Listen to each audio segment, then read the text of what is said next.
Hey there, welcome to Blockhead, the Peanuts Tribute podcast from a cartoonist's point of view.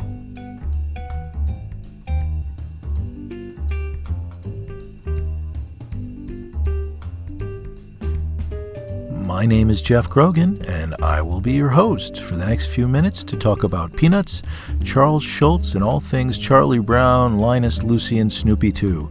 So sit back and enjoy.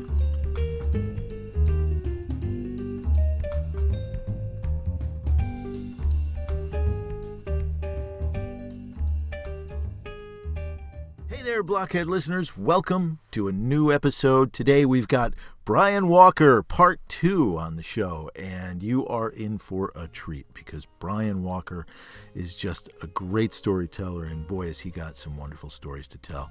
And we will get to that momentarily. First, I just wanted to say, hey, this is the 50th episode. 50 episodes in the can. Wow. That's unbelievable. 2 years ago, I started this project. I really didn't know what to make of it or where it would go, and I had no idea that I would get this far as I have with it. And thank you all for listening and encouraging me to continue. I'm glad you enjoy it and get something out of it, and I've heard from so many of you who really say that you do enjoy the show, and what's even better is most of you are cartoonists, and a lot of you say that you're inking while you're listening, and that makes me really happy. I'm so pleased. So here we are, 50 episodes. I hope that there'll be another 50 and maybe more beyond that. I will do my best to make sure that happens. So, okay, 50 episodes. Wow. Thank you to our newest Patreon supporter, Ray Rapizzi Jr. I hope I'm pronouncing that correctly, Ray, wherever you are. Thank you so much. Boy, oh boy, Ray joined us in July. I had no idea because I haven't checked my Patreon page in so long because I've been so overwhelmed with everything, as we all are these days. And I'm really just, to begin with, I'm the worst with social media. I always have been, and I guess I will continue to be. It's a personality trait that has not changed since social media came along, and even knowing that cartooning success at Go Comics and even with the stuff I'm doing now, Spiking the Lens and whatever, all depends upon it. I cannot get myself motivated every night to put up an Instagram post. It takes about 20 minutes to format a comic strip to put up, and it's like pulling teeth to get me to do it, to tear me away from the work I'm doing, whether it's working on this comic book I'm working on or my animation or doing schoolwork, which is just taking up an unbelievable amount of time. Teachers everywhere are going through this right now with transferring their courses online. I think every teacher I know is just doing this heavy lift, this project that should normally have taken a year to do. Is people are doing in a matter of weeks, and it's all encompassing and overwhelming. It's like a tsunami of things that have to be done in order to move a course online. I know for myself, it's just been like a tidal wave overwhelming me, and I'm trying to keep up with it as best I can and get ahead of it as best I can, but it's really hard. Still, despite all the work, I am grateful for this technology and grateful for the opportunity to be able to teach my courses online, because we would be lost without it at this point, because this pandemic has been so devastating to so many people. Everybody involved, from teachers to administrators to parents, everybody's struggling with this. I know it's hard for parents as much as it is for teachers because of the scheduling conflicts and all of those issues. We are all trying our very best to work through this pandemic and continue to bring quality education to our students. Lest you think we spend all of our time on these noble pursuits, the edification of our youth and the promotion of cartooning as an art form. No, that is not all we do. We also have been, this year we have been inundated. We have a mouse problem. We have a big mouse problem. We've been here 13 years. We've never had such a mouse problem. every time we turn around, there's more evidence of mice. In a country house, I don't know, it's an 1850 farmhouse, so there are lots of gaps and lots of holes.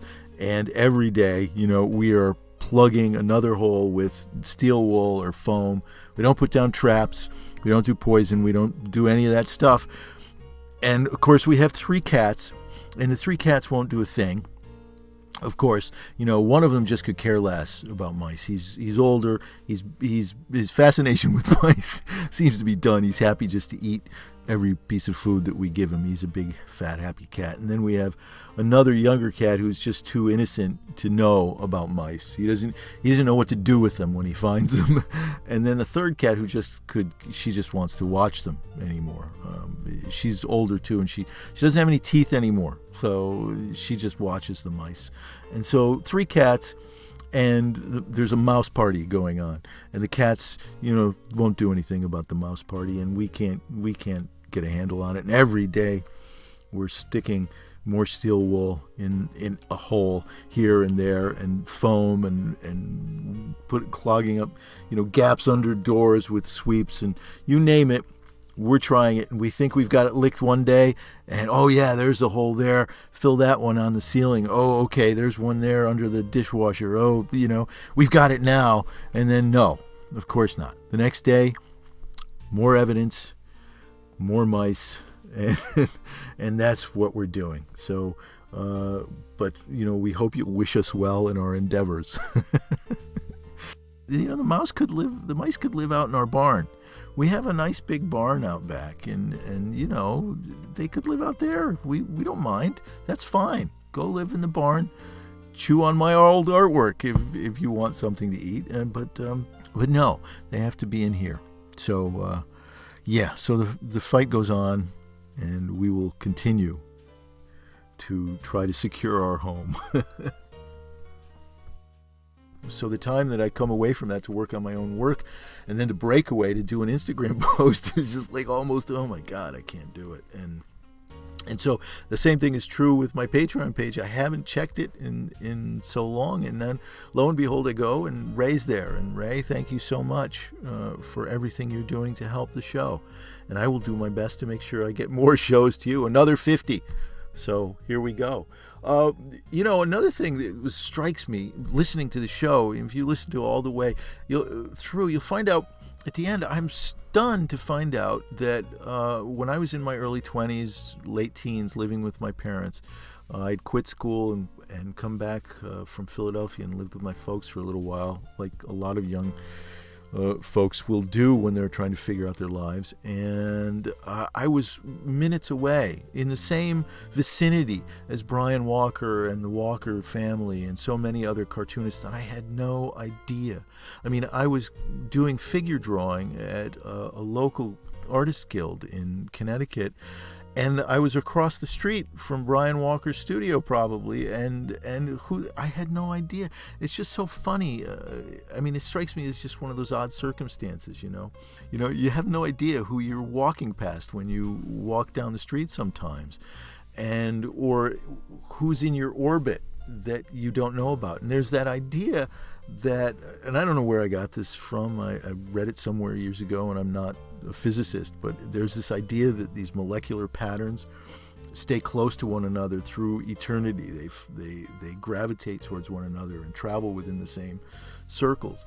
So the people you know in this life might be the same people you knew in different form in a different life. And you're all traveling within, because your molecular patterns are traveling in the same gravitational field. And so you move in and out, of life around the same patterns. And it's just kind of interesting to me that a lot of cartoonists who I've actually kind of connected with through the internet now and through this show, were there maybe in Connecticut and elsewhere, and I traveled around within their circle and never had any idea. And it makes me wonder, if I had walked across the street and knocked on the door of Brian Walker's studio, what I might have learned as a young cartoonist trying to find his way in those days. Anyway, it's just an interesting thing to think about. What does it all mean? I don't know. I don't know.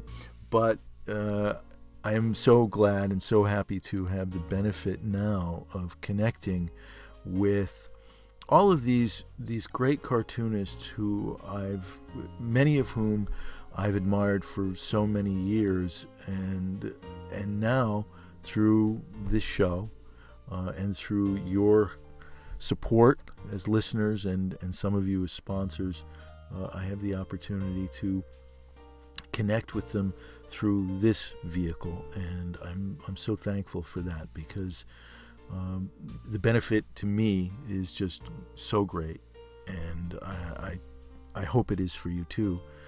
It's nice to think that I'm doing it on one hand for myself, and I'm doing it for you too, and makes me happy.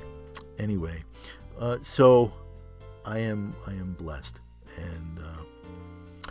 and what a great way to celebrate 50 shows, but with one of the greatest comics historians and curators and figures in the world of comics throughout, right?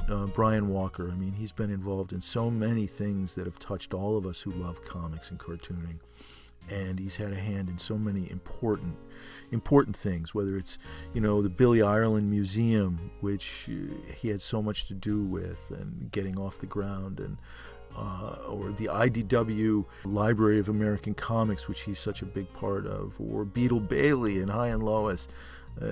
Just so many things that the Walker family has been involved with, that Brian has been involved with, that mean so much to us who love comics and who endeavor to work within this field.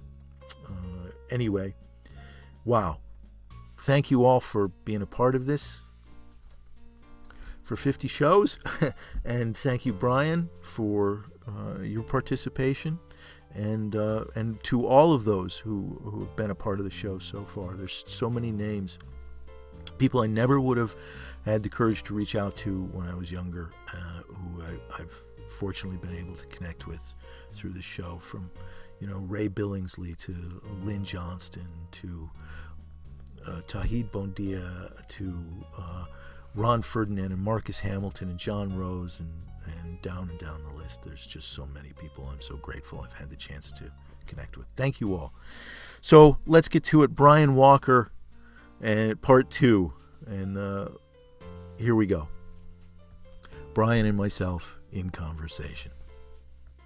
I want to talk more about the strips, but while we're on the topic of interesting people in comics, I mean, you were surrounded by interesting cartoonists growing up in Connecticut, right? Right. I mean, that whole Connecticut, there's a wonderful book by Cullen Murphy called Cartoon County.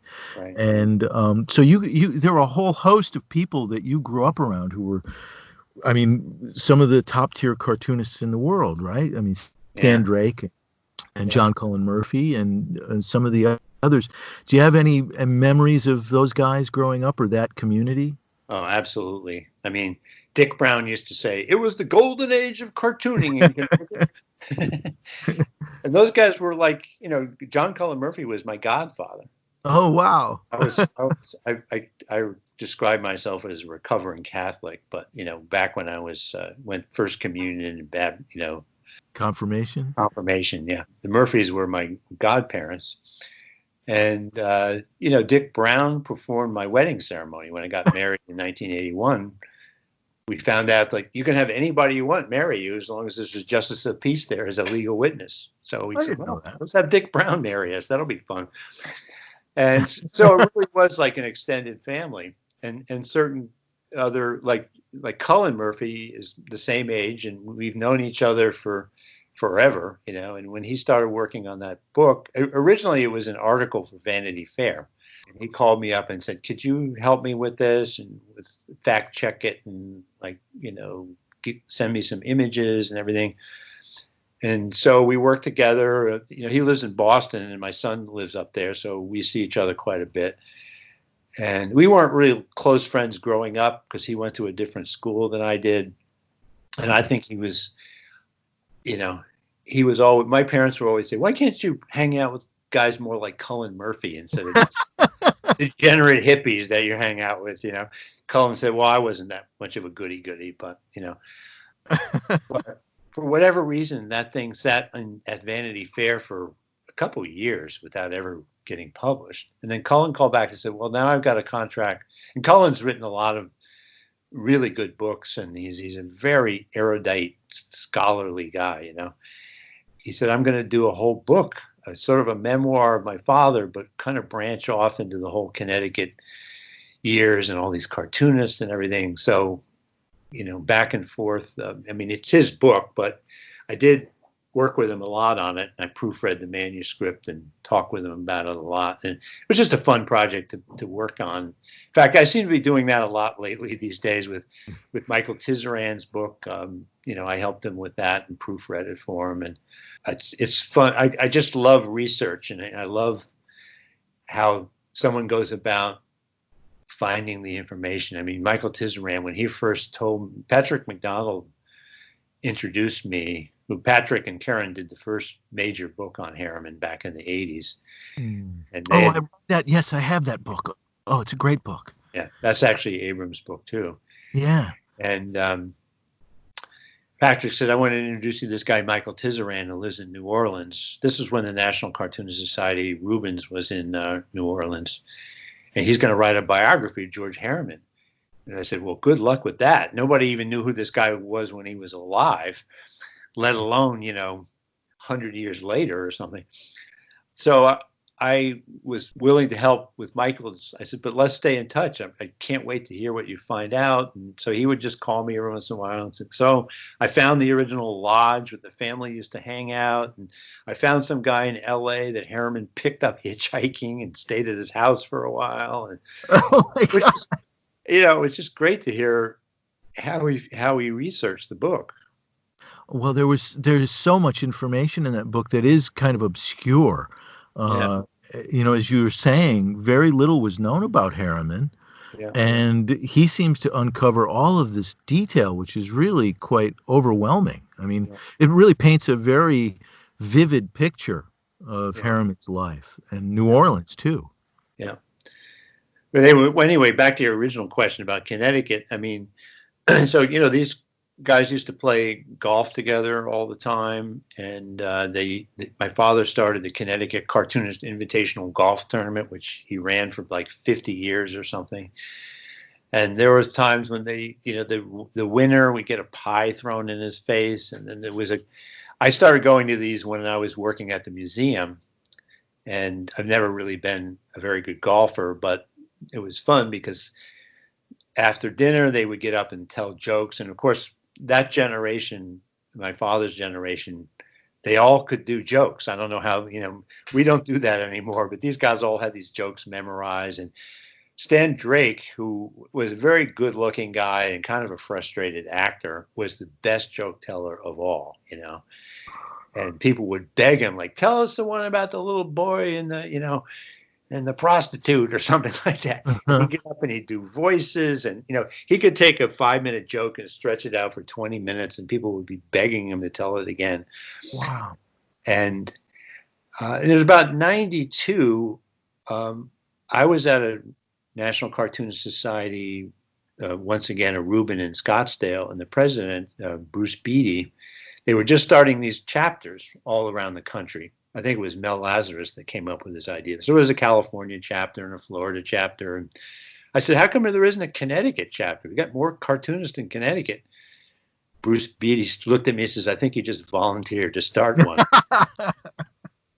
So, I hate to say this, I'm still the chairman of the Connecticut chapter. Oh, man. After 25 some odd years. I handed it off to a cartoonist, Maria Scrivan, for a couple of years, but then she just got busy, and so it fell back into my lap. Oh, man. Talk about open mouth, insert foot, and, you know, oh my gosh, that's great. In the early years, you know, Stan would come to some of our meetings, but then he wasn't showing up. And I called him up and said, Stan, you know, we got to get you to come to one of our dinners, you know. He said, well, Brian, I'm working on Blondie now.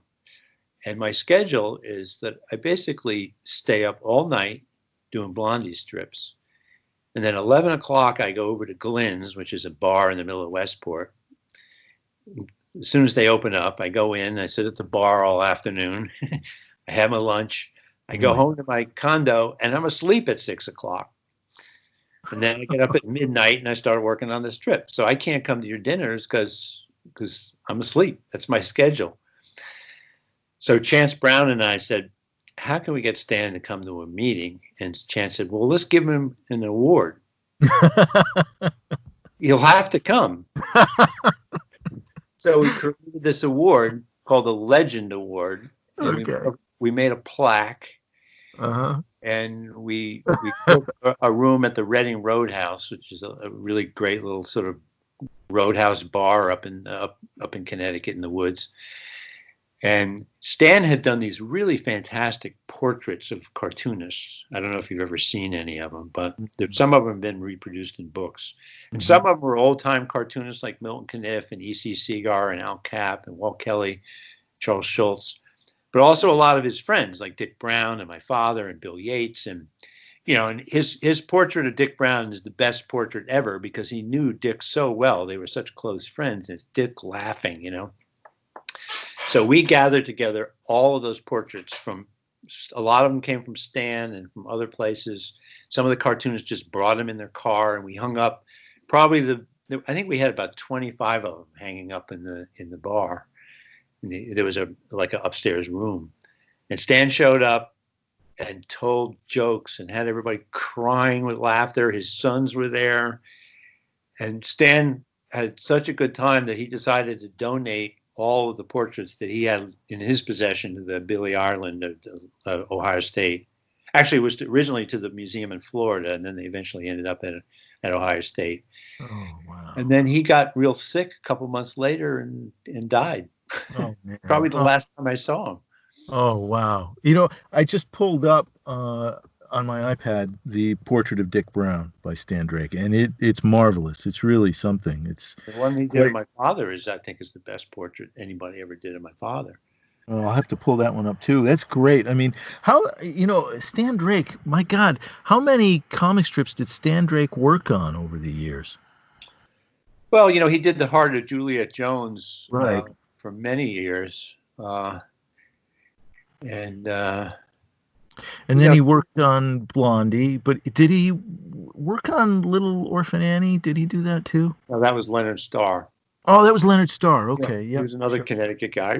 And John Prentice, who took over Rip Kirby from Alex Raymond.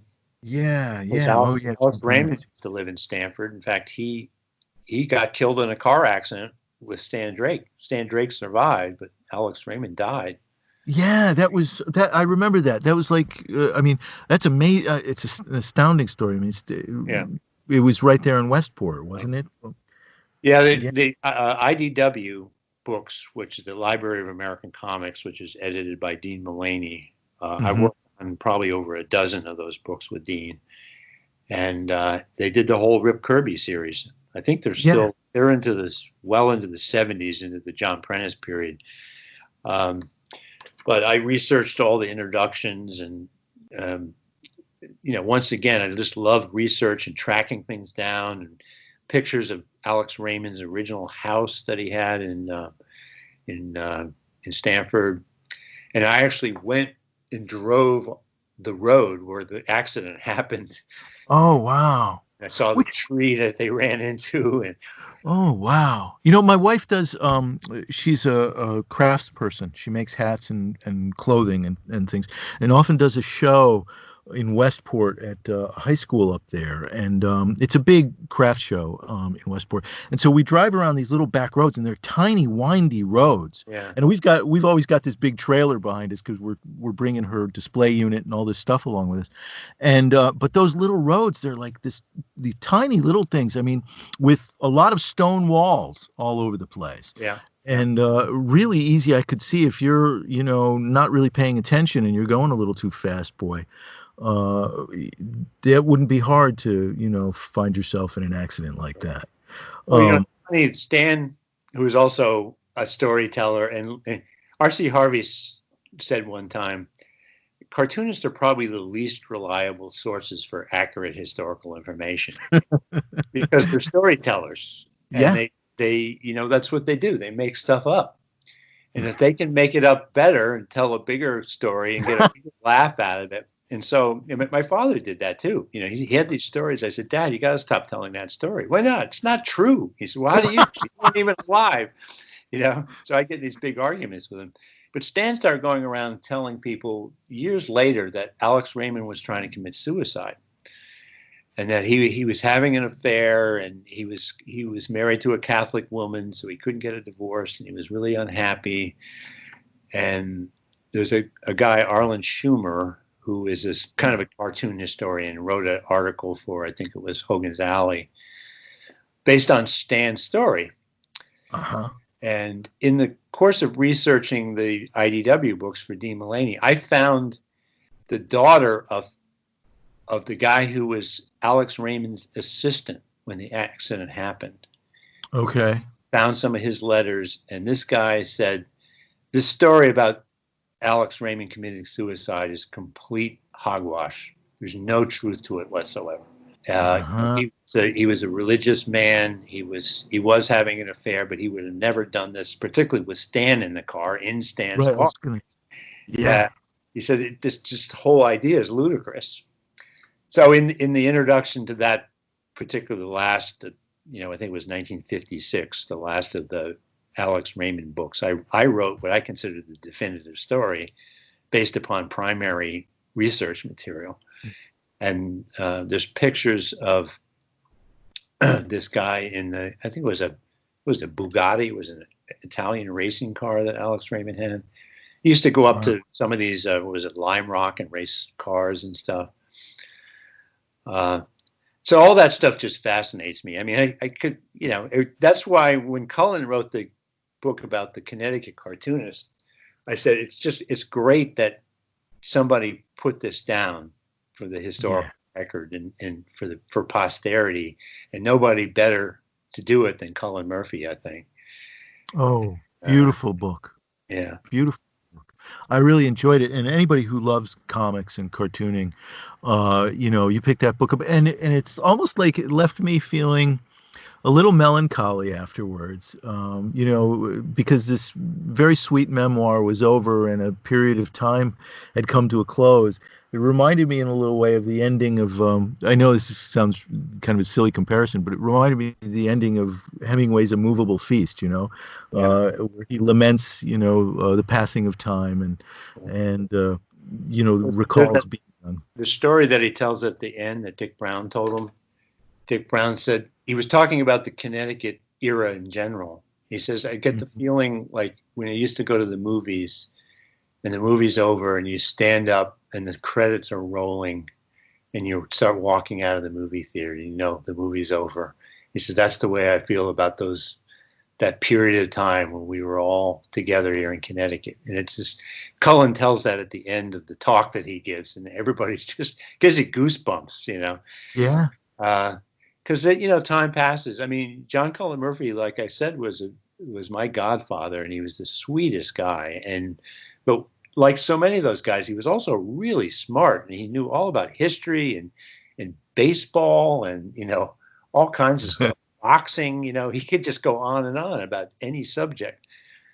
Same with Dick Brown. I mean, he could talk history, and I remember talking with John Prentice one time at the museum, and found out that he was at Pearl Harbor when the Japanese bombed. Oh, really? I'd get into these World War II stories with some of these guys who were very reluctant to talk about it. My best friend's dad was a vet from World War II, and he never spoke about it. Yeah. I mean, it was just something that they didn't want to go into, or just sort of, that was past. Life went on. Although my best friend's dad, as he got older and the kids grew up and were off on their own, he and his wife did a tour of, all of the places he was stationed overseas during World War II. So it stayed with him, but he just didn't want to talk about it. Yeah. And my father was in Italy during World War II, but he never saw any real combat or anything. But there was a cartoonist in Connecticut, Mel Casson. I think that he used to do a strip called Mixed Singles, which became Boomer. He did some strips. Yeah. And he was kind of like a kind of a dandy kind of guy. He wasn't gay or anything. He had a beautiful wife, but he always used to wear these sort of colorful sweaters, and he was a little fussy and fastidious and stuff. And I said, he's kind of a funny guy, And when he died, I went to his memorial service in Westport, and he was one of these guys that just died in his sleep, and after playing tennis. Yeah. And there were all these military guys there, and they had this display case of all of his medals. And what I found out, I never knew this, that he landed at D-Day. This commanding officer was killed instantly. He was, I think, a corporal or something. So he had to take command of his unit. And they fought their way off the beach and through northern France into Belgium. And the Army sent a letter and said, so we're going to relieve Corporal Casson, and we're going to send over a new commanding officer. So all the guys in his unit put together a petition and sent it in and said, no, he's our leader. We want to keep him here. And the guy at the memorial service, this was probably 10 or 15 years ago, pulled out the letter that all these guys had signed and showed it to us. And I had goosebumps. And so Mel became the commanding officer. He probably could have gone home at that point. And he took that unit all the way in, and they liberated Dachau, the concentration camp. Oh my God, what a story. And here's this guy that I thought was a little a little on the light side. And it turned out he was a war hero. I think he had a Purple Heart and a Distinguished Service Cross and all these things. Was he discharged as a corporal, or did they raise his rank? I think he probably was like a lieutenant or something by the time. Yeah. Oh my gosh. Wow. What a story. It's incredible. But, and a lot of these guys carried that stuff around with them and never spoke about it. It's really kind of mind-boggling. Bill Gallo, who is another good friend, is more of a New York guy, but he was another one of my favorite cartoonists because I'm also a big sports fan, and of course he was the sports cartoonist for the Daily News for forever. Yeah. Yep. He survived Iwo Jima. And wow, I didn't know that. It's incredible. But that's interesting. All those guys were World War II vets. It's a really big generational shift from the cartoonists of mid-20th century to those who came, after Gary Trudeau, 1970 or so. I mean, when the younger generation sort of took over. I mean, it's a real big shift. As you talk about this life in Connecticut and all of these really incredible stories, I think I can't help but think that, the profession is very different now in a way, at least in terms of its social life. Yeah, I think there's, back to a question that you'd asked earlier in terms of the transition after my father died, that my brother Greg and I had worked, with my father for so many years. And a friend of mine, Chuck Green, who used to work at the Museum of Cartoon Art, said, after my father died, he called me and offered his condolences and I said, but, I don't buy into this, I'm sorry for your loss, which is sort of the phrase that people say. I never felt the loss. I felt like my father was 93 years old, for Christ's sake. He played golf about a month and a half before he died. And he was still working at it at the end.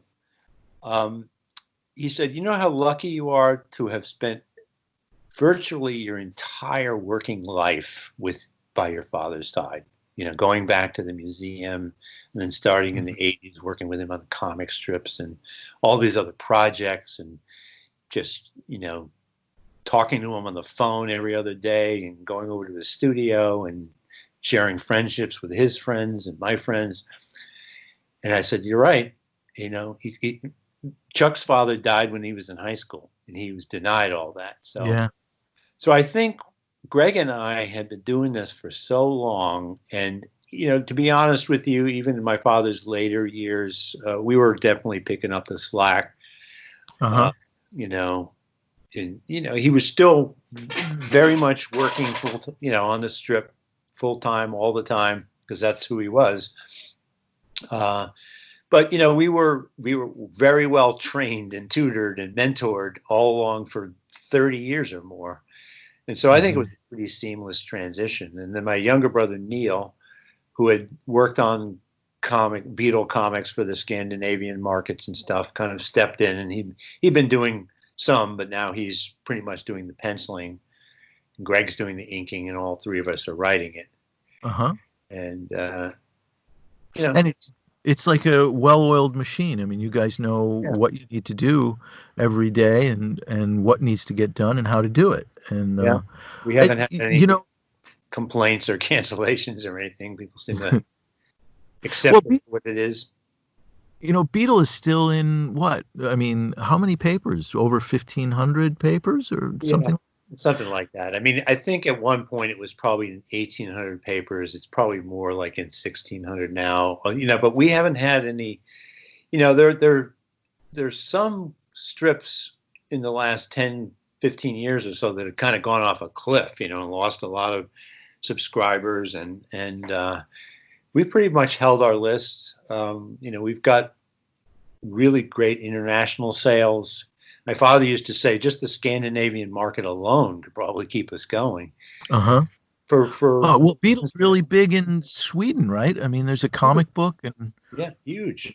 Yeah, just emailed with our editor in Norway today, and they're going to do a whole magazine on the 70th anniversary of Beetle Bailey, which is this year. And I went over there a couple years ago to Denmark. And my father was still alive at that point, but he really wasn't traveling. And so they brought me as the surrogate, and they treated me like first class, literally, plane ticket over there, really nice hotel with me and my wife. We spent like 3 or 4 days in Copenhagen. Then we went to a comics festival, and there was a line, 100 people long waiting for me, for autographs and drawings and stuff. It's incredible. Yeah. I mean, what would make Beetle Bailey so popular in Sweden and Denmark and Scandinavia? I mean, it's very American, it seems to me, Beetle Bailey, and so the idea of it translating, to a different culture is kind of surprising to me. Yeah, and I think it's in Denmark, Finland, Sweden, and Norway. It's all in different languages too. And my take on it is, originally I was told Sweden has universal conscription, so all people of a certain age serve in the army, including women, for like a year or something. And they don't fight in any wars, so they're basically like at Camp Swampy. They're peeling potatoes and washing dishes and stuff like that. So they can kind of identify with what goes on in Beetle Bailey, but that doesn't necessarily explain the other countries so much. Somebody in Denmark told me that they're so family oriented in Denmark that they consider Beetle like a family, and certainly with High and Lois as well. Mm-hmm. So they like the unity of it, the community of it. And the other thing is, I think King Features had a fairly successful licensing program going back to the 1950s. Some guy brought me in Denmark like a comic book from the 1950s that had just beautiful reprinted Beetle Bailey Sunday pages in it. He said, "I grew up reading this. I've been reading it ever since. I love it." Oh, so that's fantastic. Some history there, I think, that explains it a little bit. Do you know of a guy by the name of Henrik Kim Rare? Oh yeah, I was with an illustrated trip. Oh, you were? Okay, yeah, because Henrik does. I've known Henrik for a little while, and he was a contributor to an anthology that we did back in about 10 years ago. A friend of mine and I did, and Henrik does these beautiful Beetle Bailey illustrations for, I guess, for those magazines, right? I see them on his Instagram feed all the time, and they're really great, and a little freer. I mean, with subject matter, it seems. Oh no, they do those sexy Miss Buxley calendars over there, which we love. They won't let us do that kind of stuff over here, but Henrik's a good friend. Yeah, it's great stuff. And it is really kind of interesting, but I mean, it's great that it translates and reaches, and the idea of family, it's kind of interesting too. But the military base, Camp Swampy, it is home to all of these characters. They've lived there for 70 years now, So it is a kind of family that we've all kind of known and grown to love over the years. Um, do you have any favorite characters to write for? I mean, are any of the characters more, or any combinations of the characters more fun to write than others? In Beetle Bailey. Yeah, Um, well, certainly Sarge is the heart of the strip, I think, I think so too. because he. I think with so many of the characters, they're multifaceted. In fact, they most of them started off stereotypical and then eventually developed other traits. Sarge was just a hard ass in the beginning. He just yelled, and there was a sergeant that my father had in basic training. His name was Sergeant Savu, and he would yell and scream at my father and his friends, and then they would.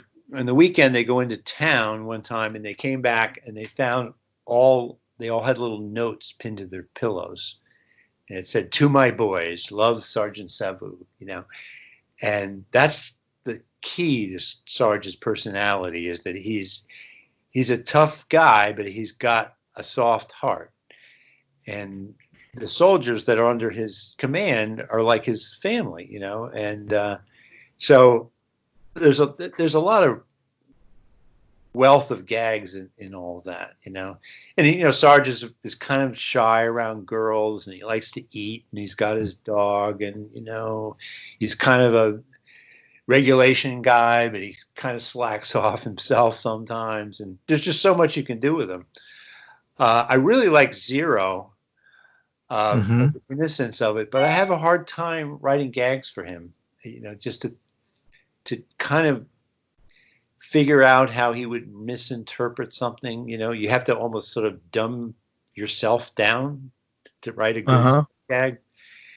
And I have a hard time doing that. I mean, there's an innocence to him, and he likes animals, and he's kind of a sweet guy. He's naive.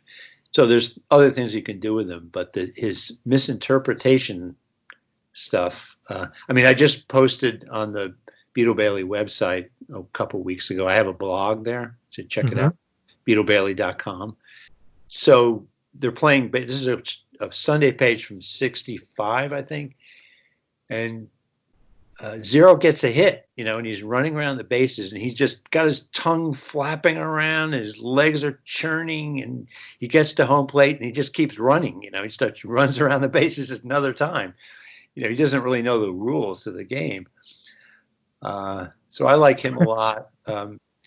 Years ago, King Features, back when there was the heat about Miss Buxley and the sexism and all that, the executives down there and Jay Kennedy, our comics editor, decided, the problem isn't with Miss Buxley, it's with General Halftrack. He's the problem. So let's just talk to Mort and have him like court-martialed or kicked out of the army or something like that. So they called up my father, and they kind of ganged up on him. And my father said, "I guess if that's what you want us to do, then that's what we'll have to do." They caught him at a weak moment, probably. Next gag conference, he comes in, Jerry and Greg and I and Mort, and Mort informs us, like, so King Features wants us to get rid of General Halftrack. Wow. And we were all like, what? What about all the golf bags and everything? You realize suddenly how important General Halftrack is to the whole strip. Sure. Even though he's not necessarily, there's the ages stuff, which is kind of funny, but he's kind of another character that's really at the center of things. Hey listeners, I hope you're enjoying the podcast. I hope you're enjoying today's interview. If you are and you want to show support, head on over to my Patreon page. That's patreon.com/Jeff Grogan. At Patreon, you can contribute as little as $1 on a regular basis to ensure the longevity of this podcast. Your support will help keep it not only commercial-free, but free to the listening public. And in exchange, you'll get some pretty neat stuff. There are at least 3 different tiers. Each level offers its own distinct rewards. So check it out today at patreon.com/Jeff Grogan, GeoffGrogan. Any amount is welcome, and your support is greatly appreciated. Thanks again, and that's patreon.com/Jeff Grogan. in High and Lois, I think a real key character is the next door neighbor, Thirsty, because he's the guy. Because High is a good father and a good husband. And Right. he's an honest guy, and he pays his taxes, and he mows the lawn, and there's not that much humor in all that. He's just pretty successful, but Thirsty is everything that High isn't. And Yeah. what that does is it provides a contrast to High, and you can work that back and forth. So the magic happens between the characters in conflicts, and when they're talking to each other, and when they're they in disagreement, like Beetle and Sarge are a lot of the times. That's where all the gags live.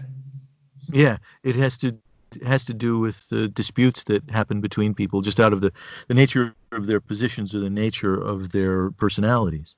Yeah. In a way.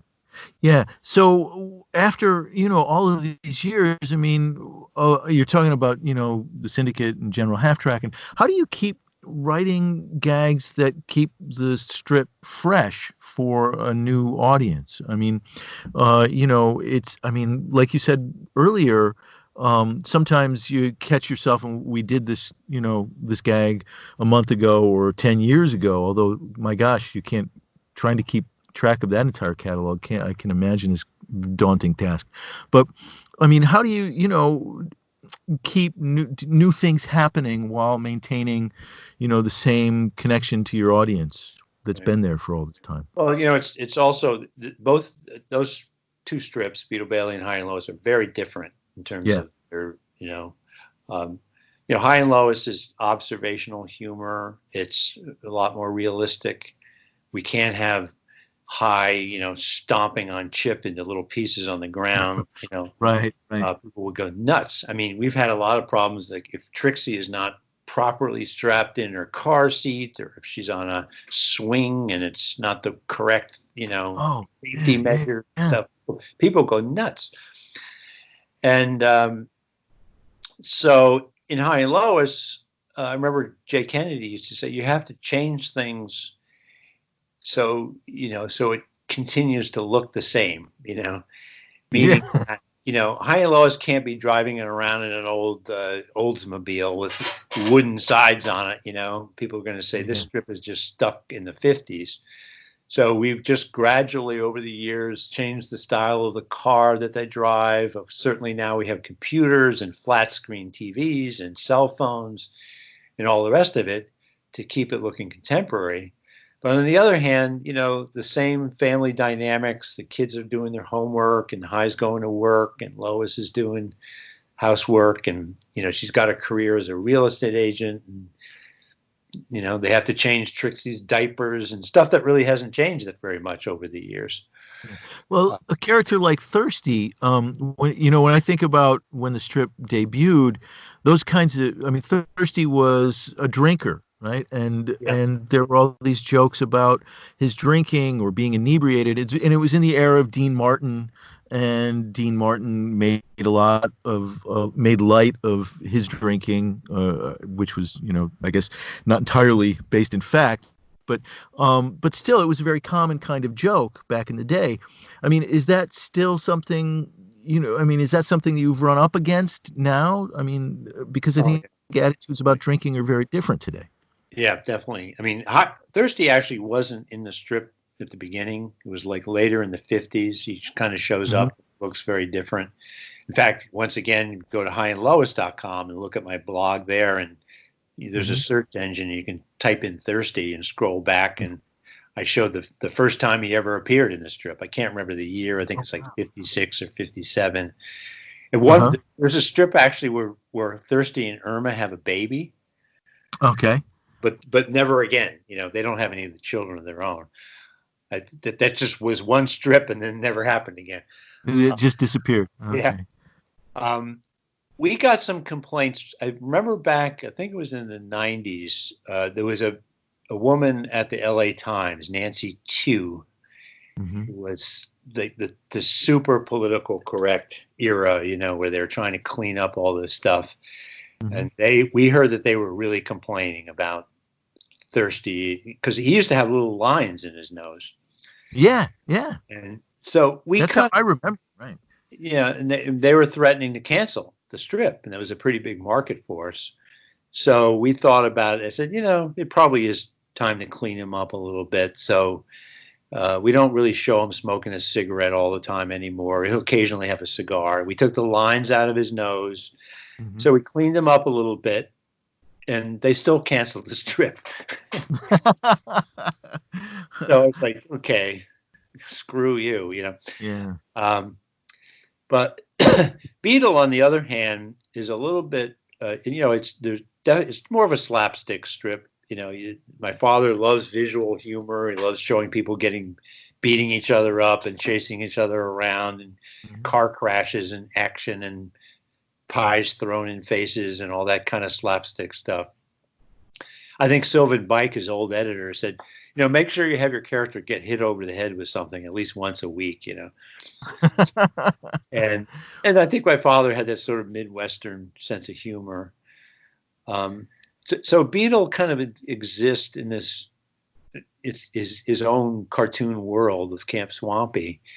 And my father told this story that the Army used to send him these magazines and photographs. And this is the latest tank that we just developed. And, one time he went on a tour of an Army base, and he went in the barracks, and it was like a college dorm or something, And each soldier had maybe a room by himself or a roommate, but there was a regular bed in there and curtains and everything. Didn't look at all like Camp Swampy, which is actually based on an old place that my father went to when he was in basic training in the 1940s, called Camp Crowder in Missouri. Okay. And it was actually, the camp was built during World War I. So it's got wooden floorboards and those kind of metal, iron rung beds. And so at some point, my father decided, we can't start drawing realistic tanks and jeeps and barracks and Beetle Bailey. Beetle Bailey is Beetle Bailey. Yeah. So we still Sarge drives around in basically like a Willys Jeep that you'd see in World War II.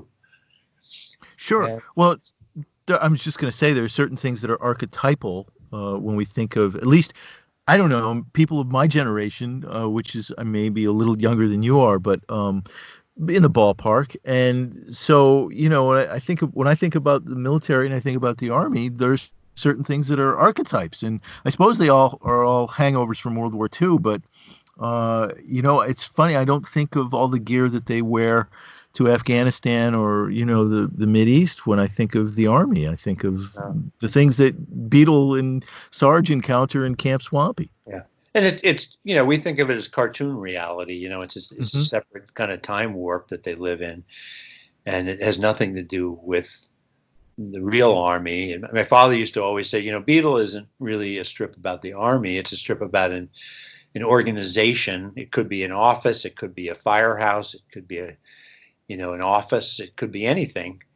And all these people have different jobs to do, and there's a hierarchy, and certain people resist work, and certain people have authority, and that's really what it's all about. It isn't necessarily there's a little bit of commentary about the Army in there, but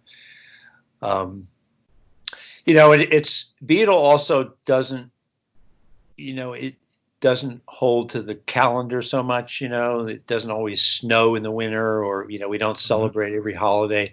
Hi, Lois, again, you've got to do something on Mother's Day and Father's Day and Halloween and Christmas and all those kinds of dates.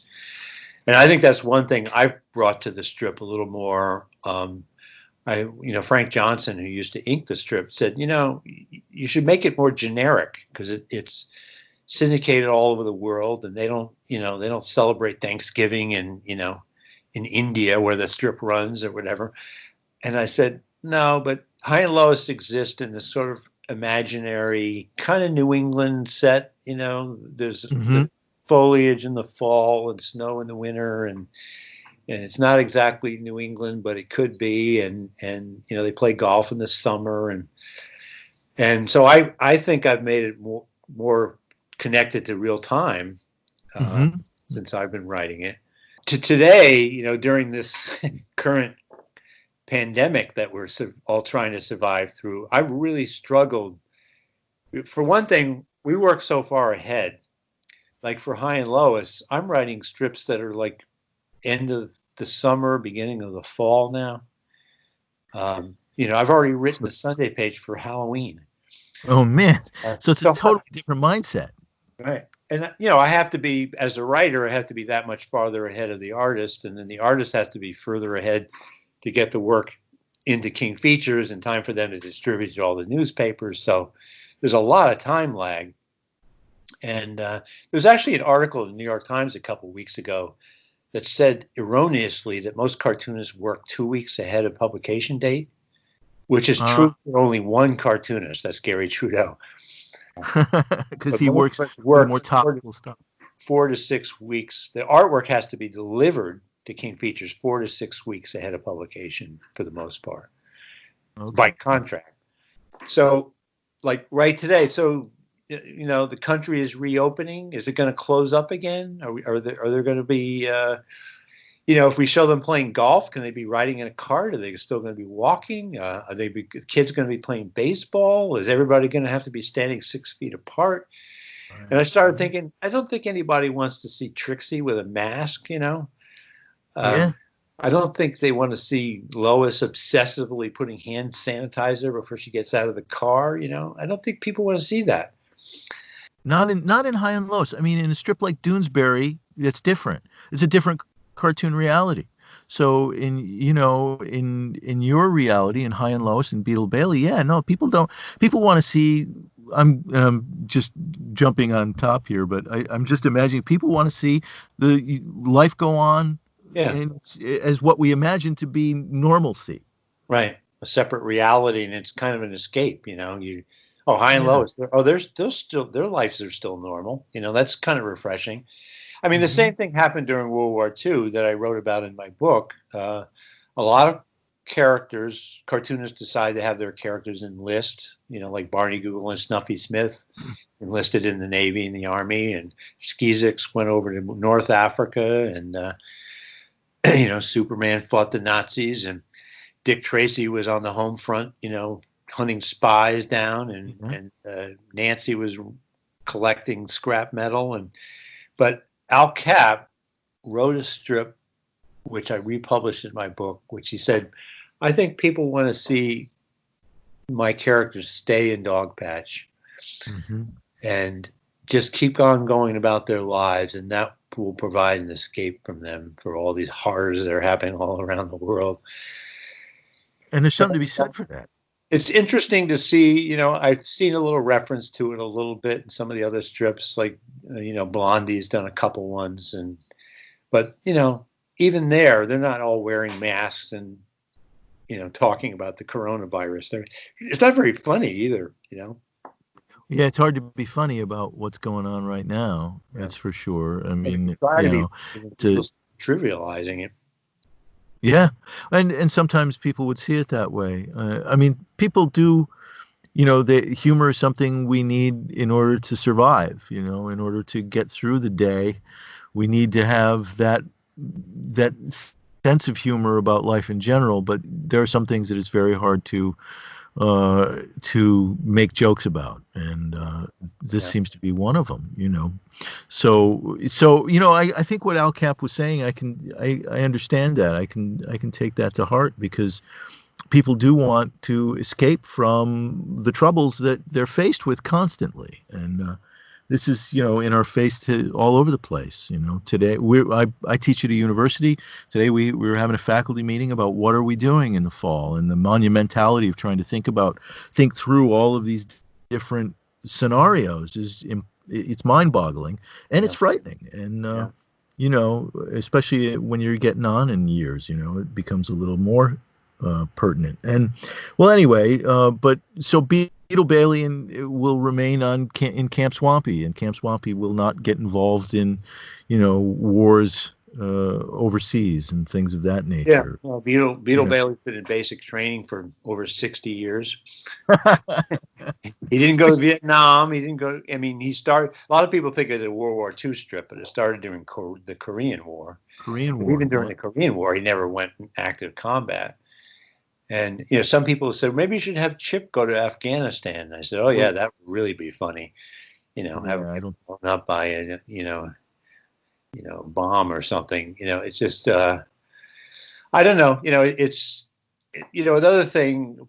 Oftentimes, when I'm doing interview about my history books, people will say, "Well, what are some of the things that you've learned over the years about this whole art form and business and everything?" And I did focus a lot on the business in my history books, because it is a commercial art form and it is about making money and entertaining a mass audience, and you can't ignore that.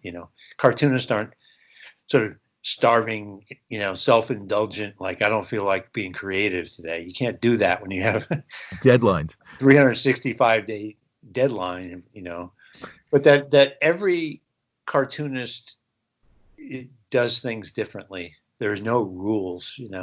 My father's gag writing, system never worked for Charles Schulz. I mean, Charles Schulz always said, I don't want anybody writing gags. I don't want anybody else telling me whether my stuff is funny or not. I know what it is. So he was kind of a lone wolf, and that worked for him. Yeah. And there are cartoonists that buy gags from joke writers. We don't do that. We have more of a dedicated staff. But my father was always a very much of a collaborator. He always said, as soon as he could afford it, he hired an assistant, because he liked to have someone else around to bounce ideas off. That's just the kind of person he was. He was very social. He was very a friendly guy, and that worked for him. That wasn't who Charles Schulz was. No, very different approaches to the work in general, but neither one is, that doesn't preference one over the other. It's what's appropriate for the strip, what's appropriate for the cartoonist. And, I don't think there's, as you say, there's not any one way, any right way to do this. There's your way to do it. And one question that was just popping in my head is Sam and Silo still going? Not really. I think I see it sometimes in the paper. I think for a long time they've been doing reruns. Okay. Jerry passed away before my dad did, so he's been gone. Right, and the strip kind of ended. Yeah, even when he was doing it, I think they were sort of just cutting and pasting and sending in old stuff. Oh, okay. I think it's in a handful of papers, maybe some foreign papers. Yeah, but it pretty much ended when Jerry passed away. We haven't really even talked all that much about, your dad or we did, of course, he had to come into the conversation somewhere, but life with your dad and all of that. But still, my gosh, it's been fascinating and terrific. And, hey, if you ever want to talk comics, give me a call. Where do you live? I live near Binghamton, New York. Okay. I'm pretty familiar with, I work in Long Island. I go back and forth, but near, Binghamton University and just outside of there in a kind of rural community. I'm familiar with Westport, as I said. My wife comes from originally Pound Ridge, New York, which is right across the border from New Canaan. And my folks lived there for a couple of years. So, when I was in my early 20s, that's where I met my wife. And spent a lot of time in New Canaan and in Stamford and all those areas of Connecticut. Yeah, we live actually in Silvermine, which is. Oh, yeah. We live in the Wilton corner, but I could walk down my driveway and out down the road and I'm in New Canaan. And then we used to live in Bedford. Oh, yeah. Okay. On Monday for Memorial Day, I got my old Volvo sports car out. My wife and I drove up through New Canaan and Pound Ridge to Bedford to see our old house where we used to live. Oh, wow. You teach at a university? Yeah, I teach at Delphi University in Garden City, New York. I teach a lot of stuff about comics and illustration, and I'm a bit of a cartoonist and whatnot myself, and did a strip on Go Comics for a bunch of years. And anyway, so yeah, that's where I teach, and I commute back and forth about once a week, although now, and maybe in the fall too, I'll be teaching online for a while. So it's great. It's a great opportunity. I've been there a long time, 20 years, got tenure and all of that. Tenured cartoonist, though, it's kind of a rarity. There are not too many of them. Yeah. But But that area, New Canaan and Pound Ridge and Bedford, I have really fond memories. My wife and I got married in Katona, in the backyard of our landlords, with the Justice of the Peace, and it was really fond memories of Yeah. that area. I actually, speaking of Silver Mine, I used to do drawing classes at the Silver Mine Art Guild. I Yeah. used to go there to do figure drawing. Yeah. My studio was across the street for 25 years above the Silver Mine Market, which is Oh, a okay. little store across from the Guild. Yeah. And Small also, world. my wife and I got married at Waveney Park, with the one where Dick Brown was the Oh yeah, right? Yeah. on the Yeah. ceremony. That's great. It's a small world. Yeah. Anyway. Well, Brian, I'm going to let you go. It's been really wonderful talking to you. It's been a thrill, and it's been an education, and there's so many things to talk to you about. And it's just wonderful to have had you on the program to talk about 70 years worth of comics and the history of comics and all of these exhibitions. It's just been great. Thank you so much for your time. Yeah. No, as you can tell, I enjoy talking about it. And, I have some friends, we just call each other up every once in a while. Even somebody like Art Spiegelman, we just talk on the phone for 45 minutes about Barney Google or something, Oh, fabulous. And so it's fun to talk about it. And it's a lot of fun to talk to Brian Walker, especially about comics and especially about Beetle Bailey, High and Lois, Mort Walker, Dick Brown, Stan Drake, the Billy Ireland Museum, Masters of American Comics. My gosh, how many things can we go down the list and name that have been so formative and so important? Thank you again, Brian. Thank you. It was a real pleasure and an honor for me to have you on the show. So that will do it for this episode. Episode 50 is in the can. Now it's on to episode 51 and a new era of Blockhead. Blockhead continues, and it continues by celebrating the 70th anniversary of Charles Schulz's Peanuts this October with friend of the show, very special guest, Lex Fajardo, who will come back on to talk about a brand new book celebrating Peanuts, The Peanuts Book, which is a book about the art of the comic strip, the art of Charles Schulz's great comic strip, Peanuts. And we'll talk to Lex about his own work, which is moving forward, a brand new book coming out from Lex as well. So that is first on the agenda here in October to celebrate this wonderful comic strip, which has meant so much to all of us and so much to so many others. They're just, wow, how many of us would not be cartoonists if it wasn't for Peanuts, right? It's just been such an important and integral part of our lives as cartoonists. As has the work of Mort Walker and Brian Walker and the Walker family meant so much to us. And that, too, is celebrating the 70th anniversary. Beetle Bailey, 70 years old. So these two great, iconic comic strips celebrating that anniversary together. It's just wonderful to be able to bring and celebrate those events with you through this show and through the guests we have on the program. And so it means a lot to me, and I hope it means as much to you. Follow me on Instagram at GroganJeff, G-R-O-G... What the hell? See, I get that far and then I forget. GROGANGEOFF. And I'm terrible about posting on it. Actually, if you want to keep up with my comics work, I've been posting on another Instagram site at Spiking the Lens. Spiking the Lens is its own little page. And I'm working on a comic book version of it now. And it's very different and very exciting. And that project is, we'll see where it goes. It's really very different. So I'm excited about that, but I'll be posting some stuff from it eventually on the Instagram feed. So check it out. My Patreon page, wow, it's growing. It's growing, and I am so thankful for the supporters I have there. And so that Patreon page is patreon.com/Jeff Grogan, right? / slash Jeff Grogan. Last time I said Grogan Jeff. See, I can't even get my Patreon page when it's going to do me some good. Don't do as I do, do as I say, right? Those of you who are trying to build a career, don't follow in my footsteps. Patreon.com/Jeff Grogan, GeoffGrogan.